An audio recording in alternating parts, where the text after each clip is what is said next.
Hey, what's up you guys? It's Dorothy and welcome back to my channel. In today's video, we're going to go into the next part of Pride and Prejudice. If you don't remember that, a few years ago we started Pride and Prejudice, but we never got around to finishing it. So this is us getting around to finishing it. So what I would suggest you do, is you go to the playlist of Pride and Prejudice and watch all 5 of those videos first and then come and watch this one. That way you kind of understand what's going on. Unfortunately, I will not be restarting this book and deleting those 5 videos since we are on a time-based goal of how many videos we will have by the end of this year. And I know I haven't posted in a while, so let's get right into this video. This video may contain sensitive topics and foul language. If you do not wish to continue, I suggest you click off the video now. You have been warned. Chapter 6. The ladies of Longbourn soon waited on those of Netherfield. The visit was soon returned in due form.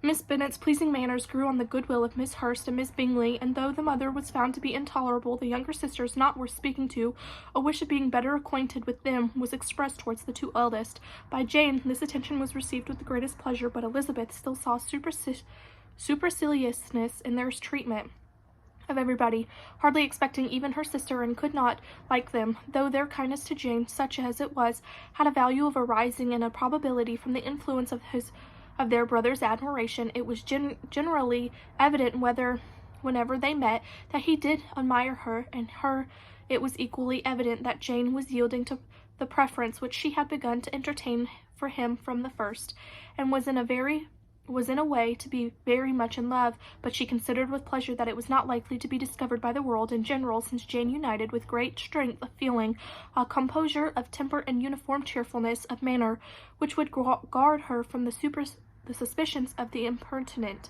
She mentioned this to her friend Miss Lucas. It may perhaps be pleasant, replied Charlotte, to be able to impose on the public in such a case, but it is sometimes a disadvantage to be so guarded. If a woman conceals her affection with the same skill from the object of it, she may lose the opportunity of fixing him, and it will be but poor consolation to believe the world equally in the dark. There is so much of gratitude or vanity in almost every attachment that is not safe to leave any to itself. We can all begin freely. A slight performance is natural enough, but they are very few of us who have heart enough to be really in love without encouragement. In 9 cases out of 10, women had better show more affection than she feels. Bingley likes your sister undoubtedly, but he may never do more than like her if she does not help him on. But she does help him on as much as her nature will allow. If I can perceive her regard for him, he must be a simpleton indeed not to discover it too. Remember, Eliza, that he does not know Jane's disposition as you do, but if a woman is partial to a man and does not endeavor to conceal it, he must find it out. Perhaps he must if he sees enough of her, but though Bingley and Jane must meet tolerably often, it is never for many hours together, and as every moment should be employed in conversing together, Jane should therefore make the most of every half hour in which she can command his attention. When she is secure of him, there will be more leisure for falling in love as much as she chooses. Your plan is a good one, replied Elizabeth, where nothing is in question but this desire of being well married, and if I were determined to get a rich husband, or any husband, I dare say I should adopt it. But these are not Jane's feelings. She is not acting by design. As yet she cannot even be certain of the degree of her own regard, nor of the reasonableness. She has known him only a fortnight. She danced 4 dances with him at Meryton. She saw him one morning at his own house, and since dined with him in company 4 times. This is not quite enough to make her understand his character. Not as you represent it. Had she merely dined with him, she might only discovered whether he had a good appetite, but you must remember the 4 evenings have also been spent together, and 4 evenings may do a great deal. Yes, these 4 evenings have enabled them to assertion that they both like Vintcon better than commerce, but with respect to any other leading characteristic, I do not imagine that much has been unfolded. Well, said Charlotte, I wish Jane success with all my heart, and if she were married to him tomorrow, I should think she had as good a chance of happiness as if she were to be studying his character for a 12-month. Happiness in marriage is entirely a matter of chance. If the dispositions of the parties are ever too well known to each other, or ever so similar beforehand, it does not advance their felicity in the least. They always continue to grow sufficiently unlike afterwards to have their share of vexation, and it is better to know as little as possible of the defects of the person with whom you are to pass your life. You make me laugh, Charlotte, but it is not sound. You know it is not sound, and that you will never act in this way yourself.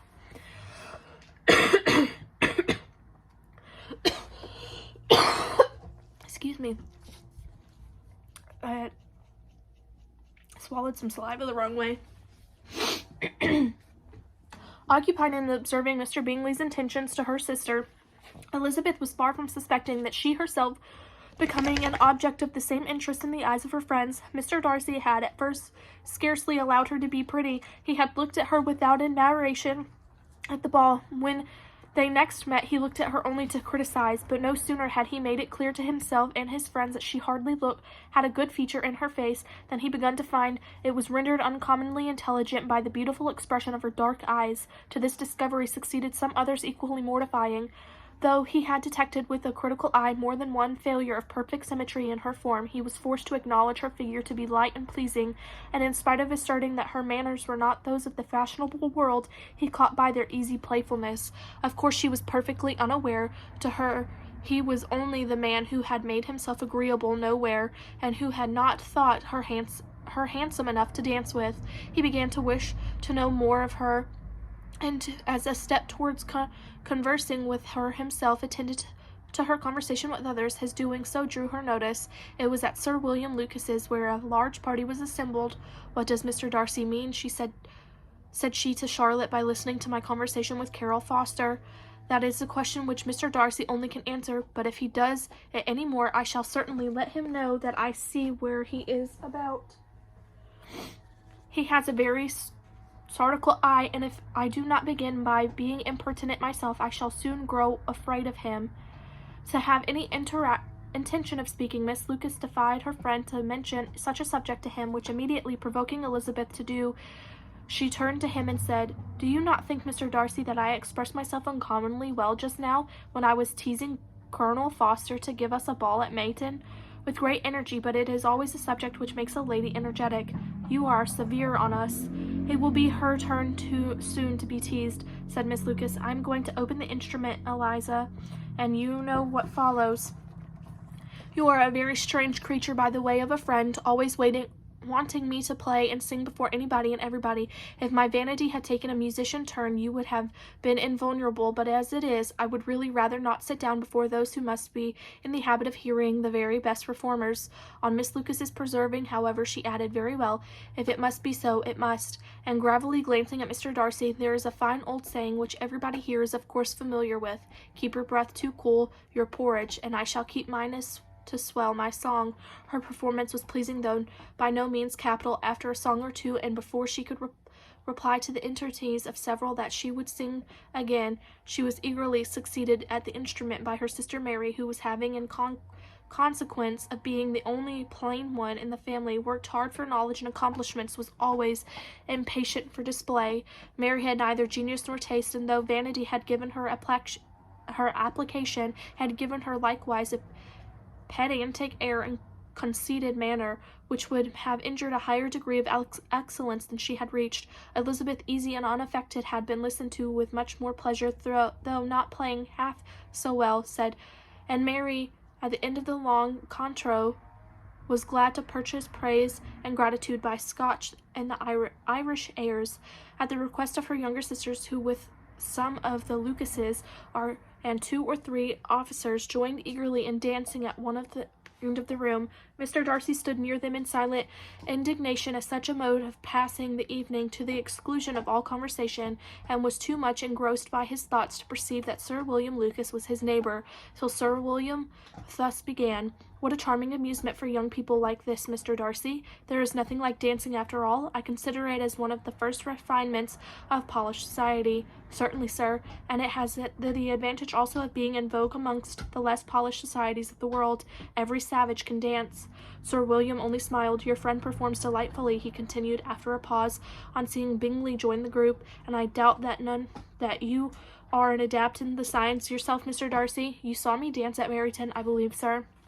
"Yes, indeed, and received no inconsiderable pleasure from the sight. Do you often dance at St. James's?" "Never, sir." "Do you not think it would be proper compliment to the place It is a compliment which I never pay to any place if I can avoid it. You have a house in town, I conclude. Mr. Darcy bowed. I had once had some thought of fixing in town myself, for I am fond of superior society, but I did not feel quite certain that the air of London would agree with the Lady Lucas. He paused in hopes of an answer, but his companion was not disposed to make any, and Elizabeth at that instant moving towards them, he was struck with the action of doing a very gallant thing, and called out to her, "My dear Miss Eliza, why are you not dancing, Mr. Darcy, you must allow me to present this young lady to you as a very desirable partner. You cannot refuse to dance, I am sure, when so much beauty is before you." And taking her hand, he would have given it to Mr. Darcy, who, though extremely surprised, was not unwilling to receive it, when she instantly drew back and said with some discomposure to Sir William, "Indeed, sir, I have not the least intention of dancing. I entreat you not to suppose that I moved this way in order to beg for a partner." Mr. Darcy, with grave propriety, requested to be allowed in the honor of her hand, but in vain. Elizabeth was determined. Nor did Sir William at all shake her purpose by his attempt at persuasion. "You excel so much at this dance, Miss Eliza, that it is cruel to deny me happiness of seeing you.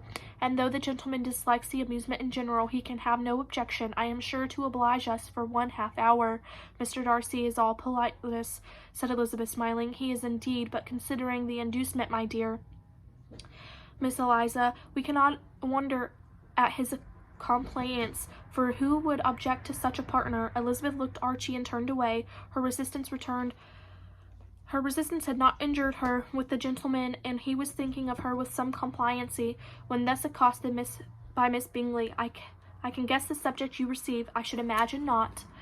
You are considering how insupportable it would be to pass many evenings in this manner in such society, and indeed I am quite of your opinion. I was never more annoyed, and the insipidity, and yet the noise of the nothingness, and yet self-importance of all these people. What would I give to hear your strictureness on them? Your conjecture is totally wrong, I assure you. My mind was more agreeably engaged. I have been meditating on the very great pleasure which a pair of fine eyes and the face of the pretty woman can bestow." Miss Bingley immediately fixed her eyes on his face, and desired he would tell her that what lady had the credit of inspiring such reflections. Mr. Darcy replied with great intrepidity, "Miss Elizabeth Bennet." "Miss Elizabeth Bennet?" repeated Miss Bingley. "I am all astonished. How long has she been such a favourite? And pray, when I am to wish you joy?" "This is exactly the question which I expected you to ask. A lady's imagination is very rapid. It jumps from admiration to love, from love to matrimony in a moment. I knew you would be wishing me joy. Nay, if you were serious about it, I shall consider the matter as absolutely settled. You will be having a charming mother-in-law indeed, and of course she will always be at Pemberley with you." He listened to her perfect indifference while she chose to entertain herself in this manner, and his composure convinced her that all was safe. Her wit flowed long. That is the end of chapter 6. I will see you guys in the next video. Bye.